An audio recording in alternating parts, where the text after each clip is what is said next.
কেউ যদি 10 বার সূরা ইখলাস বা কুল হুয়াল্লাহ সূরা পাঠ করে, কয়বার? 10 বার, রাতে দিনে যে কোনো সময় 10 বার যদি কেউ কুল হুয়াল্লাহ সূরা পাঠ করে, আল্লাহ নবী সাল্লাল্লাহু আলাইহি সাল্লামের হাদিসে ওয়াদা রয়েছে আল্লাহ তাআলা ওই ব্যক্তির জন্য জান্নাতে একটা বিশাল প্রাসাদ নির্মাণ করবেন। দুনিয়ার কোনো প্রাসাদ না ভাই, পামজমারার প্রাসাদ না ভাই, এটা কোনো দুবাই বা পৃথিবীর কোনো গুরুত্বপূর্ণ জায়গার লোভনীয় কোনো আকর্ষণীয় কোনো জায়গার প্রাসাদ না ভাই, জান্নাতের প্রাসাদ। দুনিয়ার প্রাসাদ রেখে চলে যেতে হবে, জান্নাতের প্রাসাদ যে একবার পেয়ে যাবে অনন্ত অসীমকাল পর্যন্ত আর তার সেখান থেকে বের হতে হবে না, তার থেকে ছুটবে না। আল্লাহ আমাদের সবাইকে ফজিলত অর্জন করার তৌফিক দান করুন, আমিন। তাহলে সূরা ইখলাস 10 বার মাঝে মধ্যে পড়তে যদি আমরা চেষ্টা করি, পুরা সূরাটা একবার পড়তে 1 মিনিট সময় কিন্তু লাগে না। কুল হুয়াল্লাহু আহাদ আল্লাহুস সামাদ লাম ইয়ালিদ ওয়া লাম ইউলাদ ওয়া লাম ইয়াকুল লাহু কুফুয়ান আহাদ। কয় সেকেন্ড সময় লাগছে? 20 সেকেন্ড, 25 সেকেন্ড। আপনি চাইলে 1 মিনিটে 3 বার কুল হুয়াল্লাহ সূরা পড়তে পারেন, তার মানে 1 মিনিটে পুরো কোরআন খতম দেওয়ার সওয়াব আপনি লাভ করতে পারেন। তাহলে অবসর সময়গুলোতে আমরা মুখস্থ তো সবারই আছে, পড়ার চেষ্টা করব না ইনশাআল্লাহ? আল্লাহ আমাদের সবাইকে তৌফিক দান করুন। এবং পড়ার পাশাপাশি এই সূরাতে আল্লাহর একত্ববাদের কথা বলা আছে, মূল বিষয়টা সেটা, শুধু সওয়াব আহরণ করাই উদ্দেশ্য না, বরং এখান থেকে আল্লাহর একত্ববাদের শিক্ষা নিতে হবে।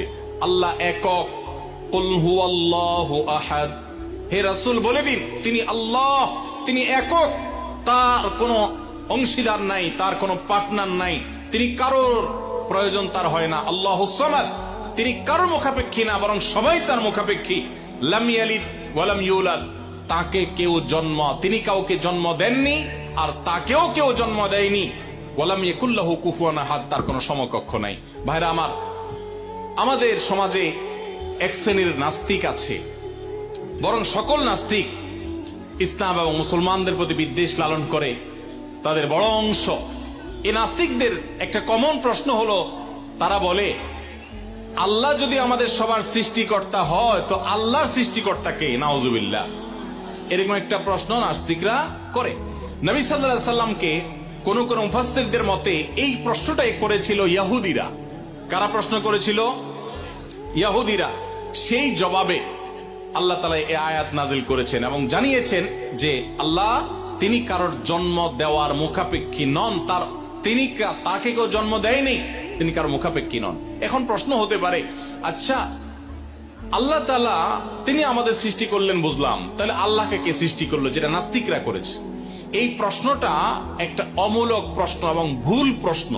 এই প্রশ্নটা একটা ভুল প্রশ্ন। কিভাবে ভুল প্রশ্ন? আল্লাহ তাআলা কি সৃষ্টি না স্রষ্টা? সবাই উত্তর দেন। আল্লাহ কি সৃষ্টি নাকি সৃষ্টিকর্তা? আল্লাহ যদি সৃষ্টিকর্তা হন, স্রষ্টা হন, তাহলে তার আবার যদি সৃষ্টিকর্তা খোঁজেন, সৃষ্টিকর্তার জন্য যদি আবার সৃষ্টিকর্তা খোঁজেন, তাহলে তিনি তো আর সৃষ্টিকর্তা হলেন না, তাহলে তিনি সৃষ্টি হয়ে গেলেন। কথা বুঝেন নাই? যার স্রষ্টা থাকে তাকে সৃষ্টি বলে। আমার একজন স্রষ্টা, এক সত্তা আছে, স্রষ্টা, যিনি আমাকে সৃষ্টি করেছেন, আপনাকে সৃষ্টি করেছেন, তাহলে আমরা হলাম সৃষ্টি। যাকে কেউ সৃষ্টি করে তিনি হলেন সৃষ্টি। আমাদের আল্লাহর যদি আরেকজন স্রষ্টা আপনি খোঁজেন, তার মানে আপনি আল্লাহকে সৃষ্টি মনে করতেছেন। আসলে আল্লাহ তো সৃষ্টি না, তিনি হলেন কে? স্রষ্টা। স্রষ্টার আর কোন সৃষ্টিকর্তার প্রয়োজন। যদি বলেন যে আল্লাহরও আবার সৃষ্টিকর্তা লাগবে, তখন তো প্রশ্ন আসবে সেই সৃষ্টিকর্তার আবার সৃষ্টিকর্তাকে? এইভাবে তো অনন্ত অসীমকাল পর্যন্ত যেতে থাকবে, এটা তো হতে পারে না। এই জন্য পৃথিবীর সব কিছু, সৃষ্টি জগতের সব কিছু কোনো কারণ ছাড়া হয় না। এক মহান সত্তা আল্লাহ রাব্বুল আলামিন, তিনি এমন এক সত্তা যে তিনি নিজে সবকিছু সৃষ্টিকর্তা, তাকে কেউ সৃষ্টি করেন নাই। তার আগে চিন্তা করে যদি আপনি হয়রান হন তো আল্লাহর কাছে পানা চাইবেন, বরং এই চিন্তা না করে আপনি আল্লাহর প্রতি ঈমান আনবেন, শয়তান থেকে পানা চাইবেন।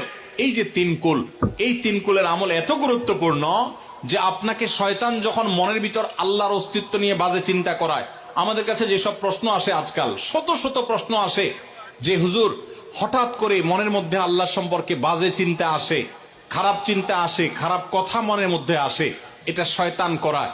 এটা যখন মনের মধ্যে আসবে, সাথে সাথে আউযু বিল্লাহি মিনাশ শাইতানির রাজিম পড়বেন, এই সূরা ইখলাস, ফালাক, নাস পড়বেন এবং বাম দিকে প্রতীকী থুতু শুয়ের আগায় যে পরিমাণ থাকে এরকম থুতু বাম দিকে যদি নিক্ষেপ করেন এবং আউযুবিল্লাহ পাঠ করেন, আল্লাহ তাআলা শয়তান থেকে পানাহ দান করবেন। এবং মনে রাখবেন, মুসলমানের মনের ভিতরে আল্লাহ সম্পর্কে বাজে চিন্তা আসলে বুঝতে হবে যে ইবলিস হাজির হয়ে গেছে। কে হাজির হয়েছে? ইবলিস আমার মনের ভিতরে কুচিন্তা ঢুকাচ্ছে। এটা মনে হওয়ার সাথে সাথে আমি আরো জোরসে বলবো, কুল হুয়াল্লাহু আহাদ আল্লাহুস সামাদ লাম ইয়ালিদ ওয়া লাম ইউলাদ ওয়া লাম ইয়াকুল লাহু কুফুয়ান আহাদ। আল্লাহ আমাদের সবার ঈমানকে হেফাজত করার তৌফিক দান করুন। ভাইরা আমার, তাহলে আমরা সূরা ইখলাস সম্পর্কে জানলাম, এই সূরার ফজিলত এবং মর্যাদা সম্পর্কে জানলাম, কখন পাঠ করতে হয় সেটাও জানলাম, এর অর্থও জানলাম। বেশি বেশি করে অর্থ বুঝে বুঝে প্রত্যেকটা আয়াতের অর্থ মনে করে করে নামাজে পড়বেন, সকাল সন্ধ্যা পড়বেন। কুল, হে রাসূল বলুন, হুয়াল্লাহু, তিনি আল্লাহ আহাদ, একক, আল্লাহুস সামাদ, তিনি কারো মুখাপেক্ষী না, সবাই তার মুখাপেক্ষী, তার কোনো স্রষ্টার প্রয়োজন নাই, সবার স্রষ্টা তিনি। লাম ইয়ালিদ ওয়া লাম ইউলাদ, তিনি কাউকে জন্ম দেননি আর তাকেও কেউ জন্ম দেয় নাই। ওয়ালাম ইয়াকুল লাহু কুফুয়ান আহাদ, কুফু মানে সমান, তার সমান আর কেউ নাই, তার সামঞ্জস্য, তার সমতুল্য আর কেউ হতে পারে না। তিনি একক এবং অদ্বিতীয়। আল্লাহ তাআলা আমাদেরকে তার জাতের প্রতি, তাওহীদের প্রতি ঈমানকে সঠিকভাবে অবিচল ভাবে রাখার তৌফিক দান করুন।